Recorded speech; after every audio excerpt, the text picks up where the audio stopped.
আলহামদুলিল্লাহ আমার এখন দুটি প্রতিষ্ঠান আপাতত আছে। একটা হচ্ছে মেডিকেলের সামনে, আরেকটা ভার্সিটির ভিতরে। আরও অনেক বড় মানে পরিকল্পনা আছে সামনের দিকে যাওয়ার। তার ভিতরে ঢাকায় যাওয়ার, খুব তাড়াতাড়ি শর্ট টাইমে যাওয়ার ইচ্ছা আছে। যাই হোক, শুরু থেকে যখন আসলে টাকা পয়সা মানে ব্যবসা শুরু করতে গেলে তো আসলে আর্থিক বিষয়টা সর্বপ্রথমই সামনে চলে আসে, প্ল্যান প্রোগ্রামও থাকে। তার ভিতরে যখন শুরুর দিকে 4-5 মাস অতিবাহিত করছি, তারপরেই লিমন ভাইয়ের সাথে দেখা, আমার পদক্ষেপের সাথে যোগাযোগ হয়। তখন আসলে আমার একটা ফ্রিজ ছিল, মানে ফ্যামিলি ফ্রিজ একটা ছিল, আর আমার নিজের ফ্রিজ একটা মানে কিনছিলাম, দুটো ফ্রিজ ছিল। তারপরে লিমন ভাইয়ের ওই জায়গা থেকে একটা ফ্রিজ আরও কিছু সরঞ্জাম কিনে দেয়। তাতে করে দেখা যায় ব্যবসাটা আগায় নিতে অনেক সহজ হয়েছে। যাই হোক, ওনাদের সহযোগিতা পেয়ে আমার ব্যবসাটা অনেকখানি আগায় আসছে। তারপরে এই জায়গার যে প্রকল্প আছে সেই জায়গা থেকেও সহযোগিতা পাইছি টুকটাক। তারপরে হয়তো সামনে আগায় দিলে উপজেলা থেকে ম্যাডামের হাত ধরে আরও সামনে আগায় যাবো, আরও কিছু সহযোগিতা পাবো।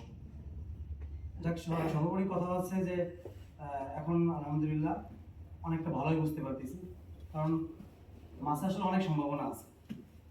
যে সম্ভাবনা নিয়ে আসলে ভাবতেছে, যে সম্ভাবনা নিয়ে রিসার্চ করতেছে, সেই সম্ভাবনা নিয়ে যদি রিসার্চ করতে থাকে, ভাবতে থাকে, চেষ্টা করতে থাকে, সেই বিষয়ের পিছনে যদি লেগে থাকে, তাহলে ভালো কিছু করতে পারবে ইনশাআল্লাহ। আমি যতটুকু বুঝি, যেহেতু আমি ফিশারিজ নিয়ে লেখাপড়া করছি, আমি কিন্তু চাকরির পিছনে দৌড়াইনি। আর যখনই আমাদের তো মানে প্রতি বছর পরীক্ষার পরে ভাইভা হইতো, আমাকে যখনই ভাইভা বোর্ডে আমার জিজ্ঞেস করা হইতো যে তোমার সম্ভাবনা কি বা তুমি কি করতে চাও, আমার কিন্তু সবসময়ের জন্য মানে স্যারের প্রশ্নের একটাই উত্তর ছিল যে আমি নিজে চাকরি করব না, আমি এমন কিছু তৈরি করব যেখানে দেখা যাচ্ছে যে আমি তো নিজে স্বাবলম্বী হবই, এবং আরো 10-20 জনকে আমি আরো স্বাবলম্বী করে তুলবো।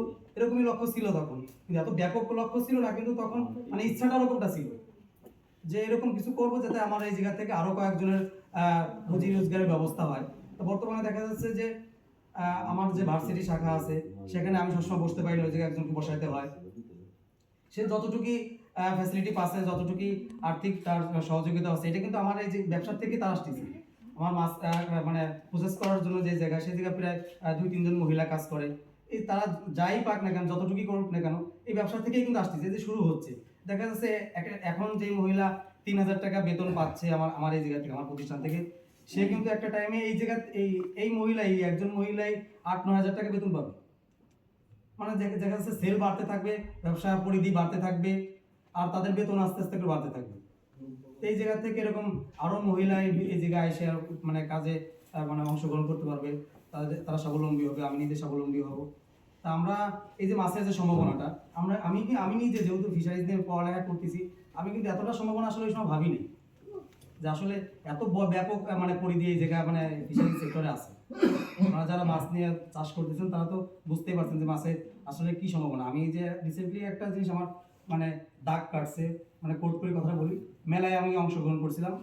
আমার আসলে মেলায় আগে থেকেই অংশগ্রহণ করা উচিত ছিল, তাহলে দেখা যাচ্ছে গোপালগঞ্জে আরো ব্যাপক মানে আলোচনায় আসতে পারতাম আমি। আসার পরে একজন হয়তো ওই লোকটা হয়তো বা কুয়েত থাকে, আমাদের গোপালগঞ্জে বাড়ি, মানে উনি আমাদের ফ্রিজের উপর মাছ সাজায় রাখার পরে উনি মানে দেখে মানে আসলে গোপালগঞ্জে মানে বাংলাদেশে আগে পরে যে এরকমটা হচ্ছে ওনার এটা ধারণা, হয়তো ফেসবুকে বা অনলাইনে এতটা অ্যাক্টিভ না, উনি বাইরে থাকে। উনি আমার দেখে বলতেছে মানে কই মাছের দাম দেখে, মানে 100 টাকায় যে মাছটা রেডি করা আছে, উনি দেখে রীতিমতো হতভম্ব হয়েছে। মানে আমি বললাম কি ভাই, এতটা মানে হতভম্ব হওয়ার কারণ কি? তো বলতেছে ভাই আমরা এরকম কুয়েত থাকি, আমাদের ওই জায়গায় এরকম বাংলাদেশি এরকম মানে দেশি মাছ ও দেশেও এরকম ভাবে বিক্রি করে। আমি বললাম যে দেশের মাছ আপনাদের দেশে যায় নাকি? হ্যাঁ, ওই দেশেও পাওয়া যায়, কই মাছই পাওয়া যায়। দাম কত? এই যে কটা মাছ আছে, আপনি আমার ওই যে কই মাছের যে প্যাকেটগুলো আছে, কই মাছের স্বাভাবিকভাবে ছোট মাছগুলো 10 থেকে 12 পিস করে থাকে। উনি বললো যে 5 পিস মাছ বাংলাদেশে প্রায় 1500 টাকা পড়ে, বাংলাদেশের টাকায় প্রায় 1500 টাকা পড়ে। হ্যাঁ, কই মাছ, দেশি কই মাছটা 1500 টাকা পড়ে। আমি তখন চিন্তা করলাম, আমি এমনি আমার এক ভাই প্রবাসে থাকে, ওর সাথে আমি আলোচনা করছি, মানে আর কিভাবে কথাবার্তা আলোচনা করছি, যখন ব্যবসা বাণিজ্য ভালো চলতেছিল না, তখন আমি বলতেছিলাম যে আমার এই মাছ তো ওই দেশে চালানো যায় না, ওই দেশে নিয়ে যাও, দেশে নিয়ে বেশ, বা আমার ব্যবস্থা করে আমি বেশি, এরকম ভাবে আর কি করে কথা বলছি। কিন্তু ওই লোকটা যখনই এই মানে ওনারাই মানে হতভম্ব এই কথাটা বলছে, তখন কিন্তু বিষয়টা আমি খুব সিরিয়াস ভাবে নিছি মাছের যে সম্ভাবনার কথাটা বললাম, এই কথাটা এই জন্য বলতেছি, আমি তখন ভাবতেছি ভাই ওর সাথে তখনও মানে হার্ডলি ভাবে আলোচনা করছি যে আসলে বাংলাদেশ থেকে বাইরে মাছ পাঠানোর প্রসেস কি, কিভাবে মাছ বাইরে পাঠানো যায়, মানে এত টাকা যেহেতু, তাহলে তো আসলে একটা সম্ভাবনা আছে। যখন আমরা আমাদের দেশের যে দেশি মাছগুলো আছে, এই দেশি মাছগুলো আসলে সত্যিভাবে বাইরে যেহেতু যাচ্ছে, অবশ্যই প্রসেস আছে, আমি জানি না, কিন্তু আমার এই জিনিসটা জানতে হবে। আপনারা যারা যে মাছগুলো চাষ করতেছেন, এই মাছগুলো কিন্তু বাইরে যাচ্ছে, কিন্তু আপনি হয়তো জানেন না কিভাবে যাচ্ছে, কিভাবে পাঠাইতে হয়, কি কি লাগে, কি কি কাগজপাতি আছে, কি কি মানে বিষয়গুলো পদক্ষেপ নিতে হবে, সেগুলো আপনারা জানা নেই, আমারও জানা নেই। কিন্তু আমি তখন কিন্তু খুব বেশি সিরিয়াস হয়েছি যে আমারও এই দিকে আগাইতে হবে। শুধু দেশ নিয়ে বা খালি গোপালগঞ্জ জেলা নিয়ে ভাবলে হবে না, আমার সারা দেশ নিয়ে ভাবতে হবে এবং দেশের বাইরেও যাইতে হবে, এই সম্ভাবনা আমার আগাইতে হবে। আমরাও যদি এই যে আমরা যে উদ্যোগটা আছে, আমাদের সম্ভাবনা বা আমাদের লক্ষ্যগুলো যে এইভাবে করে মানে গোল যদি বড় রাখি, তাহলে আমরা ইনশাল্লাহ সামনের দিকে এগিয়ে যেতে পারবো এবং ভালো কিছু করতে পারবো। মানে যে যা করতেছি গতানুগতিকভাবে করতেছি, যদি শুধু ভাবি যে এইভাবে জীবন পার করে দিলাম বা এইভাবে চলতে থাকবো, এরকম ভাবলে হবে না। উদ্যোক্তা হয়তো অবশ্যই আপনার গন্ডি যে জায়গা আছে, এই গন্ডি থেকে বেরোয় যেতে হবে, গন্ডি থেকে বেরোয় আরো ভালো কিছু করতে হবে। এরকম সম্ভাবনা বা এরকম চিন্তা চেতনা রিসার্চ সবসময় জন্য মাথায় করতে হবে যে কিভাবে করলে আমার ব্যবসা, আমার বিজনেস, আমার এই চাষ কিভাবে বাড়াইতে পারি, অল্প জায়গায় বেশি বেশি চাষ করতে পারি, গোপালগঞ্জ থেকে বাইরে কিভাবে মাছগুলো সেল করতে পারি, কোন জায়গায় লাভ বেশি আসে, কোন জায়গায় 1 টাকা আমি বেশি পাবো, এই সম্ভাবনা বা এই চিন্তা চেতনা সবসময় জন্য ভিতরে রাখতে হবে। তাহলে আমরা ভালো কিছু করতে পারবো ইনশাআল্লাহ। যাক, সবাই সবার জন্য দোয়া করবেন এবং আমার জন্য দোয়া করবেন। আর কারো যদি, আর আমি বিশেষ করে আমার এই আরেকটা কথা বলে আমি শেষ করতেছি। আজকে সকালবেলা যে ডেলিভারিটা দিয়েছি, সেই ডেলিভারির কথাটা শেয়ার করি।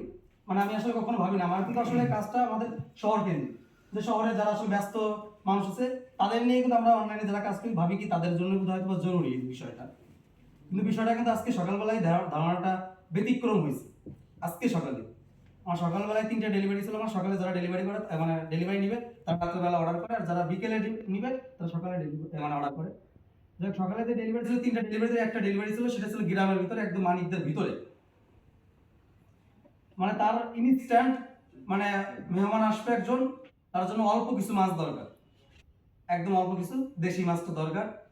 মানে আমি তো আসলে না যাওয়ার পর মানে ওইখানে যখন গেছি তখন বুঝতে পারছি, আসলে ফ্যামিলি স্ট্যাটাসটা দেখে বুঝতে পারছি যে আমি যে ধারণা করছিলাম যে আমার জন্য আসলে যারা শুধু বড় ফ্যামিলি, যারা চাকরি বাকরি করে, আমার প্রোডাক্টটা শুধু তাদের জন্য, কিন্তু সকালবেলা কিন্তু সেই ধারণাটা ভেঙে গেছে যে আসলে তার ইনস্ট্যান্ট এই প্রোডাক্টটা দরকার, আমার কিন্তু প্রোডাক্ট রেডি করা, আপনার কোনো কিছু করতে হচ্ছে না, বাসায় নিয়ে জাস্ট খালি আইসটা ভেঙে রান্নায় উঠাই দিবেন, না বাজারে যাওয়া লাগতেছে। বাজারে গেলে কিন্তু অনেক সময় ইতস্ত ফিল করি যে হাফ কেজি বা 250 গ্রাম বা 200 গ্রাম বা 150 গ্রাম বলবো, কেমন লাগে, যে শুনতে তো কেমন শোনাতে, আশপাশের লোকজন থাকে, লজ্জাবোধ করি, কি করি না আমরা, এটা করি না নাকি যে কম চাবো।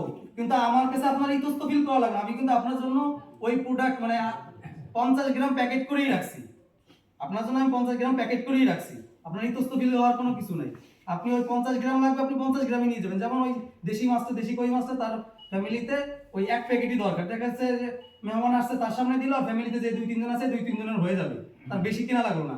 200 টাকার কই মাছ কিনছে, তাতে বড় সাইজের যে কই মাছটা আছে তাতে আপনার 12 পিস মাছ ছিল, সে নিয়ে গেল। আমি দেখে আসলে অবাক হলাম, যে এটা এই জন্যই বললাম যে শুধু বড় ফ্যামিলি, চাকরিজীবী তাদের জন্য না, এই প্রোডাক্টটা আপনার ফ্যামিলিতে এখন একজন মেহমান আসছে বা আপনারই খাইতে মন চাচ্ছে যে দেশি মাছটা খাবো, বা বড় কোনো মাছ খাইতে মন চাচ্ছে, আপনার পুরো কেনা লাগবে না, 6 কেজি মাছ কেনা লাগবে না, আপনি মাত্র 2 পিস কিনবেন। আমার কাছে সিলেক্ট করা একবার মাছ থাকে, 2 পিস মাছ, ওই বড় মাছটা আপনি মনে করেন আপনার যে চাহিদা ইচ্ছা হয়েছে যে বড় মাছ খাওয়ার ইচ্ছা, ওই ইচ্ছাটা আপনি স্মার্ট ফিশ পয়েন্টের মাধ্যমে আপনার ইচ্ছাটা, আপনার আকাঙ্ক্ষাটা আপনি পূরণ করতে পারবেন। যাই হোক, সবাই আমার জন্য দোয়া করবেন, আর এই প্রতিষ্ঠানের এই পদক্ষেপের পাশে থাকবেন, এই জায়গা থেকে সেবা নেবেন। সবাই ভালো থাকবেন, সুস্থ থাকবেন। আসসালামু আলাইকুম।